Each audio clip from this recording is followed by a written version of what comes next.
There's a version of you that never sleeps in, never skips training, never wastes time. There's a version of you who never fails. It is waiting for you. Genuinely ask yourself a question, you at home. If you had done those things for the last 2 years, you never skipped a training, you never wasted time, you never scrolled TikTok, you never sat aimlessly on the internet typing in garbage, never played video games, you never wasted time. You never skipped training, you were training every single day. You never slept in, you were never lazy. There's this version of you. Imagine the person you would be. Genuinely imagine what you would look like. Imagine where you would live. Imagine the car you would drive. Imagine how much your woman would respect you. Imagine the love you would see in her eyes when she looks at you with adoration like a king. Imagine your existence. That person is waiting for you. And the only thing that's stopping you from being that person is your monumental laziness. You can have it. The universe is very giving. It will give you anything you work for. I've never seen somebody try for something with all of their might and not get it. The only people who do not have the things they want are the people who do not try for them. I've never seen a person wake up and say, my only dedication in life is to solve a Rubik's Cube and fail. You are not stupid. You are not incompetent. You are lazy and arrogant. It's extremely important you understand that that person is waiting for you and you are declining that version of yourself. In the multiverse, in the many different versions of the universe that exist, there is a version of you that does those exact things. And he is a greater person than you can even fathom. You can transform yourself into that guy. You can be a top G. That's exactly what I did. I knew who I was going to have to end up being before I became that person. My brother and I are not from rich families. We are not from advantaged beginnings, but I knew I had to be a big, strong, fighting billionaire. That's what I knew I had to be. Discipline is the key to success. If you cannot force yourself to do something you don't want to do, how are you ever going to put yourself through the suffering required for greatness? If you cannot force yourself to train when you do not want to train, if you cannot force yourself to work when you don't want to work, if you can't force yourself to not log into Pornhub or force yourself to eat right, how can you possibly ever become a monumentally successful person if you cannot control yourself long enough to do what must be done as opposed to what you feel like doing? The only people who get to live their lives based on how they feel are women and children.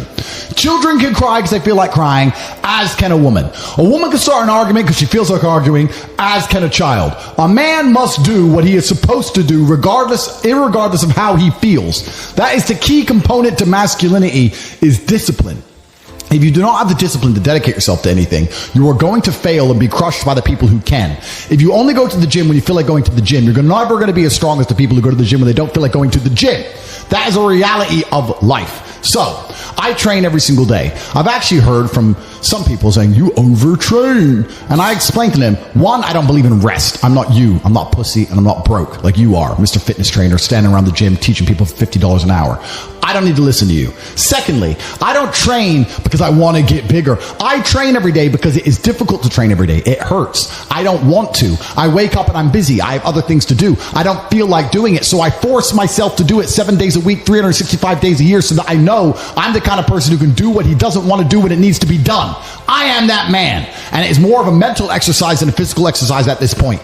How can you ever outcompete me if I can force myself to do the things I don't want to do and you cannot? Discipline is absolutely essential for success, and you need to get very comfortable and very used to the idea of understanding that on your path to greatness, there are going to be long periods of time where you hate what you are doing, where you are dissatisfied with the actions you must undertake, where you are tired, where you are stressed. That is why it is difficult. That is why most people won't make it.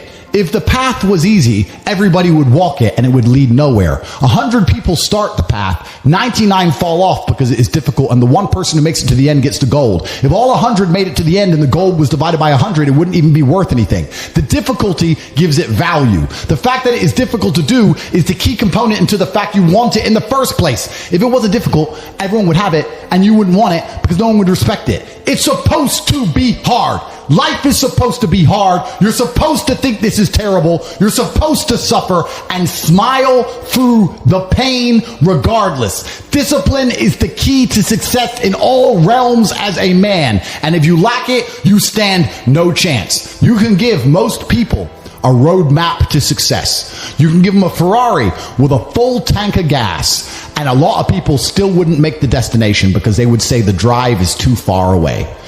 quitters. They don't have the discipline. You can tell them exactly how to do it. You can give them the mechanism to get there, but they don't have the discipline to complete the drive and end up at the destination. That is the majority of Earth. This is your competition. People who, even if they are told what to do and people tell them exactly how to do it and help them do it, still quit, still fail because they lack discipline.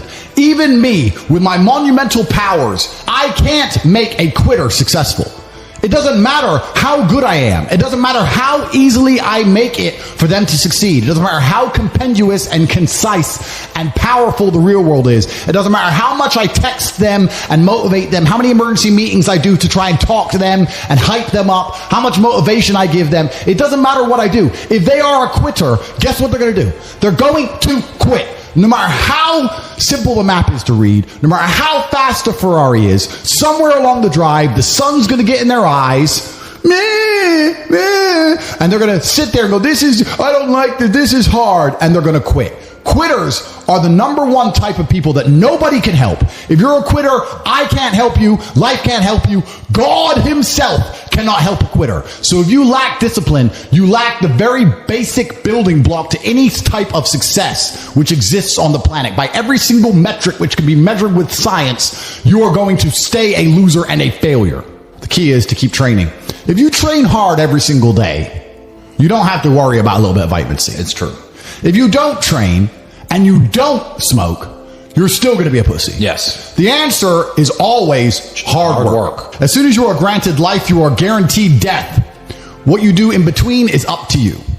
You are all conscious. That could end tomorrow, that could end in 100 years. But the time between the beginning of your consciousness and the end of it is completely up to you. Training is never the wrong decision. If you're in jail, you should train. If you are free, you should train. If you are rich, you should train. If you are poor, you should train. If you smoke, you should train. If you don't smoke, you should train. If you drink, you should train. If you don't drink, you should train. You cannot escape that hard work is always the correct decision. There is no time in any scenario when working hard is going to be the wrong answer. You should always try your very best in all things. I will smoke 10 cigars a day and beat the shit out of you because I train harder than you can possibly fathom. Pain is an extremely important part of the equation. Pain is the elixir of success. When people say this bad thing happened to me and I'm suffering, I say good.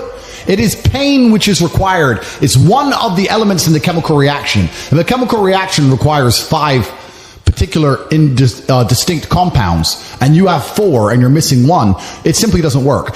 Pain for a man is one of the most important elements in becoming successful. Batman is Batman because they killed his parents. If they did not kill his parents, he would not be Batman. You're supposed to suffer. You're supposed to take that pain. The worst thing that can happen to you as a man is you live a life with no pain in it. To be born into a rich family and have a nice, easy life and be given money, and you don't have to go to the gym and not have to train because you have bodyguards and sit around like a fuck up. You're going to be miserable and unhappy and a drug addict buying prostitutes. You're only going to have women who adore you. You're only going to feel confident in yourself and feel happy when you've been through hell and come out the other side. The pain is required. And you'll often notice that people who are better than you are people who have suffered more than you have suffered. So, the person who is waiting for you, he requires your motivation. It also requires huge amounts of pain. So when bad things happen to you, do not sit at home and lament. Do not feel sorry for yourself. Instead, look in the mirror and say, thank you, God, for giving me one of the ingredients that is needed for the chemical concoction that is going to turn me into a superhero. Because pain is an extremely important one. In fact, it's one of the most important ones for a man. Everything is war. All of it. Sitting in the commute without losing your patience is war. Trying to find a way to escape your slave job is war. Keeping your wife happy and your children inspired is war. Training to become stronger than before is war. It is all war, and it cannot be avoided. And I'll tell you why it's war. Because war is 2 opposing sides trying to achieve the same goal. 2 opposing sides want the same land or the same influence over X land. And the car you want, the Ferrari, you're not the only person who wants it. The reason it's so expensive is because others people want it. The girl you want, the beautiful woman, everyone wants her. It is war. It is competition. Everything about life as a man is war. It is conflict because you are competing against the other men who want it the same, which is why discipline is such an important thing, which is why you must take the pain and add it to the concoction to become as formidable as possible. Life is war. This idea that you can go through life as a man and avoid war is probably the biggest mistake that most men make, because it is impossible for you to achieve anything significant without war. Running a business is war. Running a hotel, running a restaurant, running an online company, it's war. Training is war. Life as a man is war. You need to wake up and view it exactly as what it is. Everything I want, other people want. Everything I desire, other men are trying to get. This is a war and I must outcompete them. That is the best possible mental model you can have. Even in jail, it was a war for who could stay most calm. A war who could control their mind the best. A war for who could suffer the least. That is war. I was surrounded by people who lost their minds and I refused. It was a battle and I was successful. Life in and of itself as a man is a never-ending struggle and a never-ending battle. It is the constant of the human condition. Evolution requires pain. While others complain that they do not feel happy enough, I'm happy I'm struggling. I don't want to be happy. I want to be great. This is the beauty of life as a man. Do you understand? I don't care. I'm happy to be struggling. I wanted to fight. You wanted to win. I wanted to fight. That's the difference. You're concerned with winning. I wanted to just fight. And we're fighting. That is the beauty of life as a man, to be great. If you concern yourself only with being happy, you are once again acting like a female or a child. Happiness is fleeting. It doesn't even matter if you're concerned only with the hedonism of happiness. You're going to drink alcohol and go to parties and go to festivals and take drugs. I want to be happy. Who cares? I want to be great. I want to be great all of the time. And let me ask you a question as a man at home, genuinely, truthfully. Would you rather be a loser who's always smiling, a happy loser, or would you rather be a stressed winner? Because I'll tell you something about winners. Most of them are stressed. We are stressed. We're stressed. Putin is stressed. Genghis Khan was stressed when his messenger turned up after a 4-week ride with updates from the battlefront of Iran. I'm sure he was stressed by what he read. Even if it was very good, even if it all looked fantastic, he started to feel stressed. Okay, well now maybe I need to go to Iran. How long is it going to take me to get there? Maybe we need to send more horses. Maybe we need to colonize Iran. He felt stressed because the beauty of life as a man is to be great. So you have to sit here and ask yourself, do you want to be a happy loser that's insignificant? Nobody knows you exist. Women don't respect you. Men don't respect you. Nobody cares if you live or die, but you get to smile all the time. Or do you want to be one of the most important people on the planet with a little bit of stress? I am brilliant because I've decided to be brilliant. And if I have to sacrifice happiness to be brilliant, then that's fine. You know what the great thing about it is? You know what's amazing what God gives, how the whole world becomes full circle? If you stop caring about being happy and you start caring instead about being great, guess what you end up being? Great. Along with great. And you know what? Yeah, happy. You end up happy if you forget about happiness and try to become great. You will never be successful if you're concerned about being happy, so forget about it. I like to consider myself a wise old man, and I'm trying my best to encourage and instigate a revolution amongst the youth where men take absolute self-accountability and they believe in themselves and they take responsibility for absolutely everything. As a man, you are most formidable if everything is your fault. If it rains outside and you get wet, that is still your fault. Can you control the rain? No. Could you have brought an umbrella? Yes. You need to blame yourself for all things, the good and the bad. And by doing this, you take absolute self-accountability, which allows you to build a mental model in which you will find solutions, 1. 2, avoid trouble, because you know that anything bad happens to you is your fault. And 3, be the most fearsome competitor possible, because we're living in a very competitive world nowadays amongst the elites. The people who understand that you're living inside of a fish tank are trying very hard to get out. And you have to make sure that you can outrun some of them if you want to escape. It's an age-old adage. If a bear is chasing a group of people, you do not have to be the fastest one. You just have to be faster than the slowest. The slowest person is going to die. So as long as you're ahead of the majority of people, you stand a very good chance of avoiding slavery. Being a powerful man isn't always about furious anger and instilling fear. As enemies attempt to attack your energy and lower your vibration, understand this. Power is untouchable. Power may notice, but it doesn't care. Sometimes power is simply not giving a fuck. being a powerful man isn't always about furious anger and instilling fear, meaning sometimes it is. You need to retain the capability to instill fear with furious anger. A man who cannot do that is not a man. It is one of the cards you need to have in your deck. However, more often than not, when you're in a true position of power, you will play the alternate card, which I'm describing here as simply not caring. How can you not give a fuck about things? Well, I'll tell you how. If you're filthy rich and you have a strong network of people around you who you trust, and you have a good family, and you have beautiful children, and you have women who love you, and you have beautiful supercars, you live with your best friends in a compound, you have armed guards, and you're proud of yourself, and you're strong, and you train hard every day, and you're monumentally successful, and all of your dreams come true, and if you want something, you can instantly snap it up. You want a Pagani, you want a Bugatti, you want a $25 million apartment, anything you want, you buy. It's very easy to not give a shit about the opinions of people who don't have one fraction of your success. And what these people are trying to do is drag me, I'm using me as an example, but we can also use it for you. When you have true power, they're trying to drag you down. They're not trying to elevate themselves. They're trying to drag you down, which is a very different thing. Because it's amazing how God rewards those who are trying to build and create and elevate, and how it punishes those who are simply trying to destroy and be spiteful and negative. And these people are going to dedicate hours and hours and millions of hours of their life towards a certain cause. Thank you. To try and drag people down who they cannot affect because they're already too powerful and too large. And they're wasting their own human experience, and they're not progressing or advancing themselves in any way. They will stay brokies, and we will stay rich forever. So the lesson here is that you need to get to a position where ignoring people is a move in which you're guaranteed success. You can ignore people completely and they are benefiting you. And that comes from a position of power. And I think a lot of you at home right now, you may not be in our position, but if you're already working hard, you're already going to the gym, you're already training, you make sure that you're getting as much muscles as possible, as much money as possible, you're dedicated, you don't sleep in, you don't waste your time, you don't smoke weed, you don't play video games, you're focused on trying to become fantastic as a person. You can just ignore that girl. That girl who broke your heart or cheated on you, just ignore her. The most powerful move you can make is ignore her. Yeah, you could yell at her. Yeah, you could try and make her scared of you, blah, blah, right? That's not going to work. The powerful move is just to completely ignore her because you're on your ascent. She is likely on her descent. She likely has no intention of improving herself, no intention of becoming richer, no intention of becoming better looking. Time is against her. As she gets older, she's going to lose her looks. You're going to continue your ascent, and she's going to have to watch you for the rest of her life be the man that she could have been with that she's no longer good enough for. The best thing you can do is simply ignore her. That is the powerful move. And it's the same with also men. It's not even a gendered argument. There's men who want to be your friends right now, who wanted to be your friend, and they did something wrong to you. And if you're on the right path doing the right things, karma, God, the universe, whatever you want to call it, is going to teach them a lesson for simply failing to be a good person to you while they had the chance. But when you have a whole bunch of money, you take care of the people you love. And that's the masculine prerogative. And even my brother and I, anyone who's been loyal to us, who's on our team, we monumentally reward.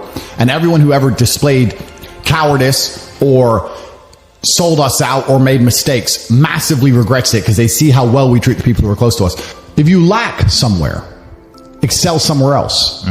Counter your weaknesses by honing other capabilities. If you're ugly, become filthy rich. If you're poor, be as strong as an ox. Life is unfair. The primary focus of your energies is to balance the books. And there's two different ways you could interpret that. You can, obviously, increase the attributes that you are lacking. If you have the ability to train, because a lot of people don't. Some people are born without arms and legs, but you, with 2 arms and 2 legs, are sitting at home jerking off the Pornhub, flabby and fat. If you have the ability to train, you should be doing it. But also, there are some things that some people are just better at, and you can counteract that problem by teaming up with people who compensate for your weaknesses. People who are strong in areas where you are weak, and you team up with people where you are strong in areas where they are weak. I don't think between the people in this house and our group of friends, we lack anything. Correct. Anything. Correct. Literally anything. We can sit as a group and have a conversation about anything with anyone in the world and give useful insight and change people's lives for the better, because although I am not perfect, our team compensates one for each other. And that's the point of brotherhood. So excel in one area if you lack in others. I have people say to me, Andrew, I'm short. What do I do? I'm short. Okay, God made you short. Fine. Good. Doesn't matter. You can't change it. What you can do is become as strong as an ox and become filthy rich and monumentally important and extremely influential. You can do that. People say, I'm poor. You should be strong. Oh, I'm strong, but I don't have any money. Okay, then teach others to be strong. Yes. There's always a way you can take your advantages and use them. And by teaming up with other men, other people, you can build a team in which there are no weaknesses. So if you have a disadvantage, you also have somewhere God has given you a distinct advantage over others. And it is your duty to excel in that realm. It is your duty to become so monumentally influential and powerful within that specific criteria in which you have the capability to be brilliant, that your weaknesses no longer appear because they can be simply overshadowed by your network or overshadowed by your absolute competence. By constructing the correct mindset, you can be in the exact same scenario you're currently in, living the exact same life with a different mental model in which you view the world, and you will not only feel more powerful, you will be more powerful, you'll achieve more amazing things, you will be greater, you will be happier with the same car, the same woman, the same house, the same income, the same everything, but your mind changes the lens in which you view the world. Lenses change things. Rose-tinted glasses, perhaps dark glasses. You can put glasses on, change the lens, and you can view the world differently by changing how your mind is constructed and put together and the way you view the world. That is the point of mental Aikido.